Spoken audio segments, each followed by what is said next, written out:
change your world. It's time to let it go. The things you used to think, the things you used to know, they don't help you anymore. It's time to change your mind. If it's peace you want to find.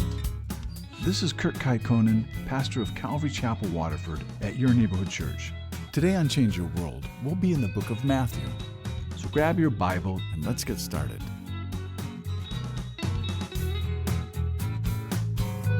It's time to change your world. You need to let it go. Oh, oh. When he received that dipped bread, that's when Judas sealed his fate. He didn't have to receive it, but when he received it, Satan entered him. But Judas, he didn't have to receive the bread. Judas, he chose to receive it. And nobody's certain if Judas was there at the Last Supper. Judas, we know that he had his feet washed with the other disciples during the meal, but most believe that he had left before this next part. And the Lord's Supper here that we're going to look at, that's taken out of the traditional Passover meal. So at the same time, all the Jews in Jerusalem, they were all eating the same meal, and they're all eating at the same time. They were all doing the same things. Except what Jesus does here is that he puts a different meaning on the meal than the traditional Passover meal. At a traditional meal, the host, he would lift up the bread and he would break it and say, "This is the bread of affliction which our fathers ate in the land of Egypt. Let everyone who hungers come and eat. Let everyone who is needy come and eat the Passover meal." And so when they broke the bread, they were talking about Israel's first covenant, that it was through that Passover lamb that they just sat down to eat. But when Jesus lifts the bread, he says, "Take, eat. This is my body. This is my blood of the new covenant." And so this covenant, it's not going to be made through that lamb's blood. But this covenant is going to be made through his body, through his blood, because this covenant is not going to save them from the slavery in Egypt like the first covenant did. This is going to save each individual from their sin. And the bread that Jesus is breaking, well, what that represented, the bread at the meal represented the manna that they were fed in the wilderness. And so Jesus, he had already told us that he was the true manna that had come down from heaven. So now Jesus is using this bread as a symbol of his body as he broke it. And he takes that bread and he says, just as this bread is being broken, he's saying, I'm going to be broken for you. That you're going to have to receive this broken bread into your life. You're going to have to receive the breaking of my body into your life. Because just like this physical bread nourishes you and gives you physical life, the breaking of my body gives you spiritual life. And I know that many people are taught that the bread and wine, that they turn into the flesh and blood of Jesus. But I don't believe that, because human flesh was an abomination to the Jews, eating flesh. I think what Jesus is doing here, he's just doing something physical to explain something spiritual. This is like a living parable. Because you have to also realize that Jesus is there in his body with his blood right in front of him. And the disciples here, they all knew that they were just eating bread and drinking wine, because that's what they did every year. And that cup that Jesus lifts, it's called the third cup in the Passover meal. So it's also called the cup of blessing. And when Jesus tells the disciples to drink it, they knew they weren't drinking blood. They knew they were drinking wine. Jesus, he was just putting a new meaning on it. And Jesus, you can tell that he also knew that this is wine, because he even says it's wine. He says that he wouldn't be drinking the fruit of the vine, which means wine, until he drinks it anew again with them in his kingdom.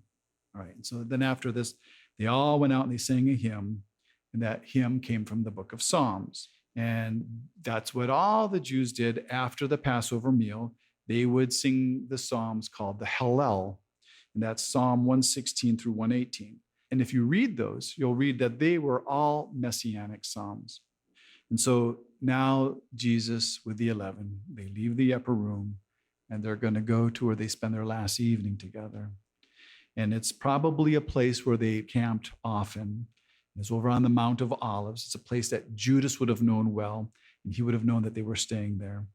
And to get to that Mount of Olives, they would have all had to have crossed the brook Kidron. And the name Kidron means dark. And the water of this brook that ran in the valley there would be dark red, because that's where they washed all the blood down from the Temple Mount to wash it away, and it all ran into the brook Kidron. And so they're all crossing over this brook, and they're walking over the blood of all the sacrificed lambs for the Passover. And so next week, it's going to be another real exciting week, because we're going to go over Peter's denial and the betrayal of Judas and the illegal trial of Jesus before the Sanhedrin. So now Judas is gone, and Jesus knows that he's a betrayer, and he's the only one that knows.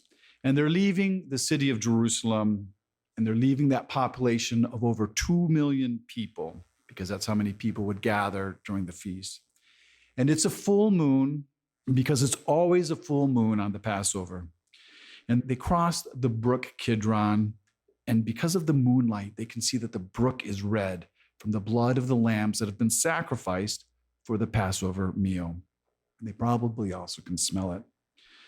And now they're going to where they planned to camp. And so maybe they're sitting around a campfire. And it was just earlier this evening that Jesus had told his disciples that one of them was going to betray him. And now Jesus tells them, all of them, that they're all going to stumble, that they're all going to scatter, and they're going to leave him alone. And then he quotes the prophecy from Zechariah 13:7. I will strike the shepherd, and the sheep of the flock will be scattered. And Jesus, he's not trying to shame them, and he's also not trying to call them cowards, but he's warning them. And he's letting them know what is going to happen, so not to be alarmed, and so they can be prepared. And so he tells them to encourage them that he will meet them up in Galilee when this is all over and when I'm raised. And he's talking about when he's going to be raised from the dead. And Peter, he has a problem with what Jesus said. And Peter, he doesn't deny that the others are going to deny him and that they could all stumble and that they probably would. But Peter tells Jesus that he could never stumble, and he's insulted. And then Peter, out of his pride and his arrogance, he starts to argue with Jesus.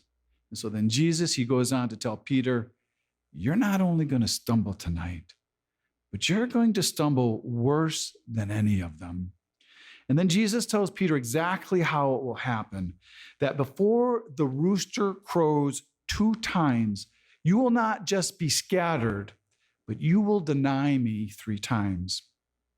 And Peter, he can't take this talk anymore. And he says, even if I have to die, I will not deny you. And then everybody else, they all jump in and they all start saying the same things of how they wouldn't deny Jesus and how, oh, Jesus, you don't know. You're mistaken. You think so lowly of us.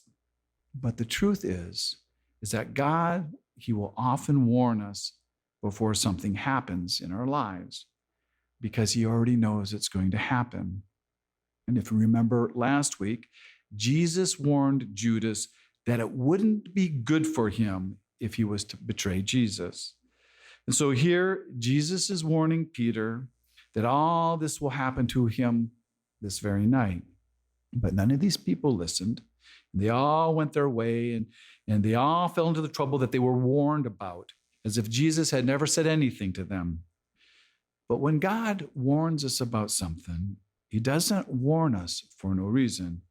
It means something is coming. And he warns us about a lot of things. And sometimes those warnings are found in the Bible, where God will tell us what to do and what not to do in our circumstances according to what the scriptures say. But sometimes he'll warn you directly by bringing something up in your heart, or where he takes his peace away from you, where now all you have is anxiety in what you're about to do. Or else God may even use someone he's placed in your life, maybe a mentor, a spiritual person, that gives you godly counsel, and they warn you about what you're about to do. But however God warns you, you shouldn't ignore it, because God never warns us needlessly. He knows us, he knows where we're headed, and he knows what will make us stumble. And it could be anything. It could be God warning you about staying away from a certain place, or associating with a certain person, or leaving a job, or even staying in a job.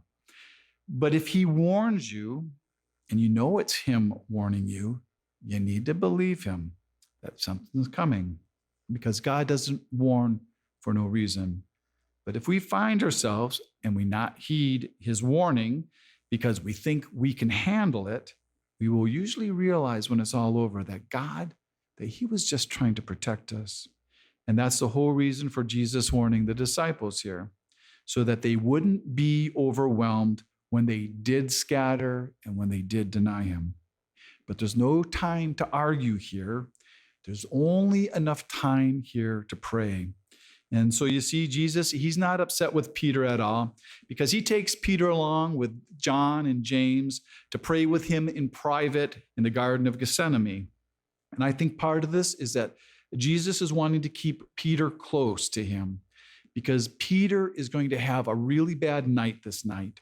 And even though Jesus has his own trials and that nobody else can really share in, he will be looking out for Peter all through this whole night. Now, the Garden of Gethsemane, it's a private garden, and it's located just east of the Temple Mount, and it's across from the Kidron Valley, which is that valley that they had just crossed over. And Gethsemane means olive press. And if you went there today, you would see this garden, and you'd see all the olive trees that actually date back to the time of Jesus, that would have been there when Jesus was there. And you'll find a Roman Catholic church there now, and it's called the Church of All Nations, and anybody can go into it. And the church there, they take care of those gardens. And it's there that Jesus tells these three disciples, "My soul is exceedingly sorrowful, even to death. Stay here and watch with me." And this phrase that Matthew uses, exceedingly sorrowful, is a weak translation, because you would think that the words would be more like exceedingly horrified or terrified, that these words should be more traumatic than just sorrowful. Because just as this place was the place where the olives were crushed and pressed, this is also the place where Jesus is going to be pressed to the point where he physically will sweat great drops of blood. And literally, the weight of the whole world would be placed on his shoulders. And then Jesus asks his Father to let this cup pass. And Jesus asks his Father the same thing 3 times. And it's here where Jesus, he submits himself to his Father's will, and he commits to drinking the cup of his wrath. Now, this cup doesn't represent death, but what it represents is it represents judgment. And Jesus, he wasn't afraid to die, but it's the bearing of the judgment of the sins of the whole world. This is him becoming a curse for all mankind. And I don't understand it at all, but Jesus, he did. And he took this all on, and he did this all willingly, where he didn't have to do it at all.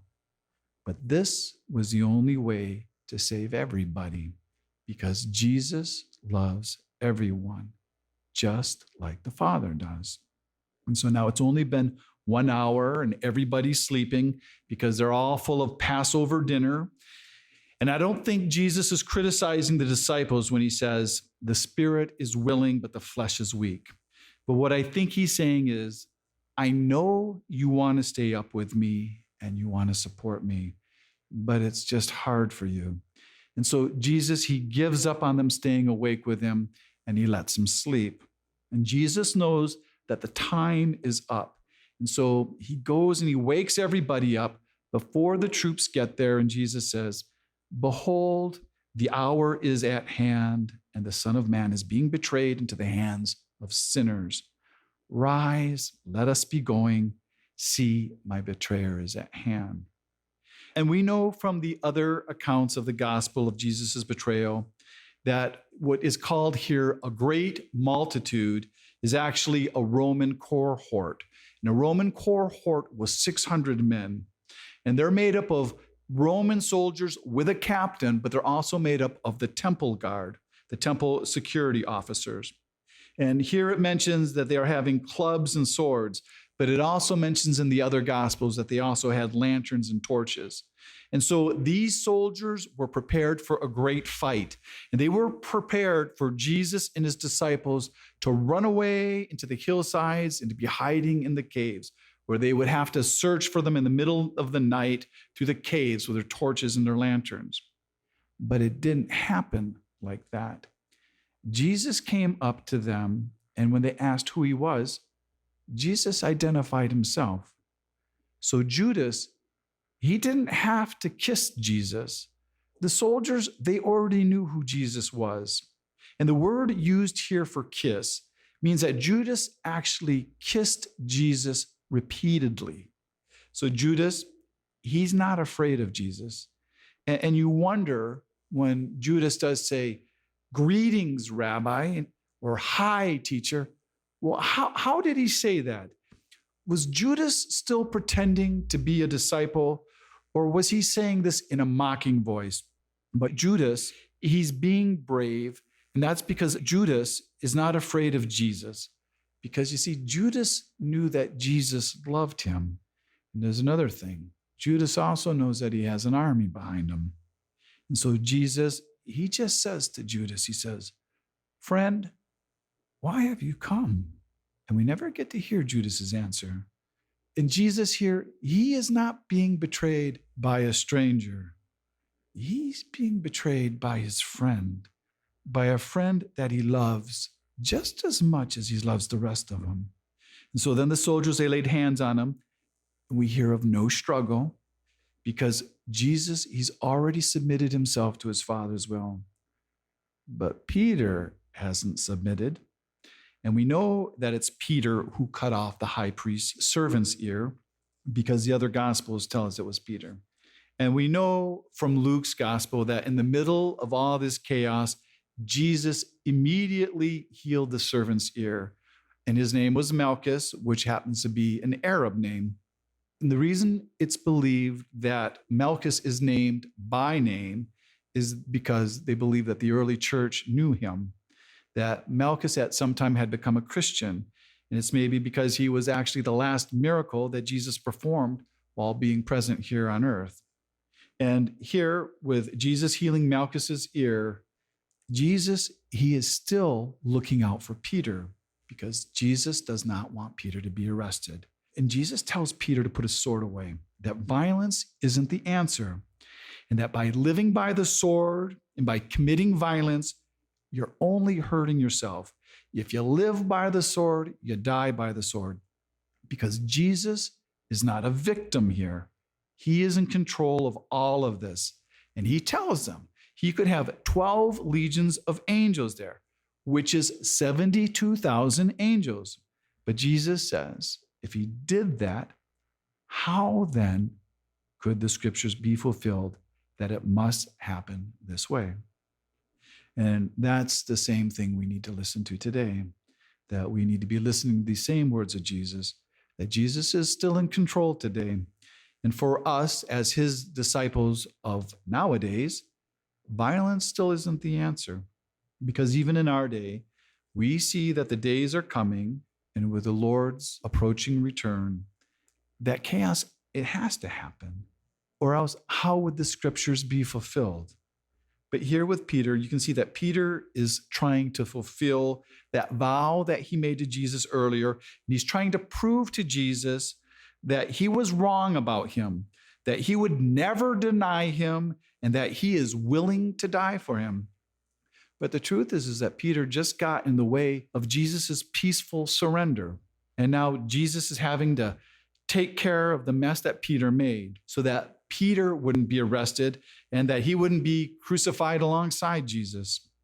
And Jesus, then he talks to the temple security officers and the Roman guard, and he asks them, and he says, why they came out to take him away like a thief or a robber. That they knew who he was. They saw him teaching every day. They heard him. So they knew he wasn't a threat to them, and they knew he wasn't a violent person. But then he says, but this is for the fulfillment of prophecy. Now everybody, they just run away. And the disciples fled, except for Peter. But then we learn from another gospel that John, he didn't flee either, because it was John who had let Peter into Caiaphas' house. And it was for some reason that John, he was actually known by the high priest, and people think that it's probably because his family supplied fresh fish to the priests. But we know from John's gospel that Jesus was first brought to Annas' house, who was the former high priest, because the people, they still treated Annas as the real high priest. So Jesus, he was first questioned and he was beaten by Annas. And then Annas, he sent Jesus to Caiaphas, bound. And he had to do that because Caiaphas, he was the official high priest, and he was the only one that Rome would recognize. And both of these men, Annas and Caiaphas, they were both Sadducees, which means neither of these guys, they believed in miracles. They didn't believe in a resurrection of the dead. They believed in nothing spiritual. Though both of these men have seen with their own eyes a flood of people, a constant parade of people being healed, going to the temple to offer their sacrifices for their healing. And you think especially those lepers, because with the lepers, the priests had to actually examine them to declare them clean. But we also know there were paralyzed people, there were blind people, and then there's all the unmentioned people that we never heard about. And these guys, they saw this daily, and it never changed their hearts. So now, before Caiaphas, they gather everybody they can get from the Sanhedrin, at least those that are in agreement with their position. And so they begin their illegal nighttime trial. And this trial was illegal according to the Sanhedrin's own laws, because all the trials had to begin and end during the daylight hours. And this is why that after this trial in the night, the Sanhedrin, they had to meet again in the morning, so to appear that this verdict of the sentence of death was legal, because a night trial had no legal standing. And if you remember that the only thing that those plotting to take Jesus away by trickery and to kill him that we read about in the last chapter, that was before Judas had made his deal, all they wanted was for this not to happen during the Passover feast. And that's because the Sanhedrin, by its own laws, criminal cases could not be heard during the Passover season. And if anyone was found guilty in a capital case, in a death penalty case, that person, they couldn't be killed that day. There had to be a 24-hour waiting period, because what they did is they gave that amount of time just in case someone had a conscience of mercy. So here, the Sanhedrin, they had to violate their own rules to rid themselves of Jesus. But because of their hatred, it was worth it for them.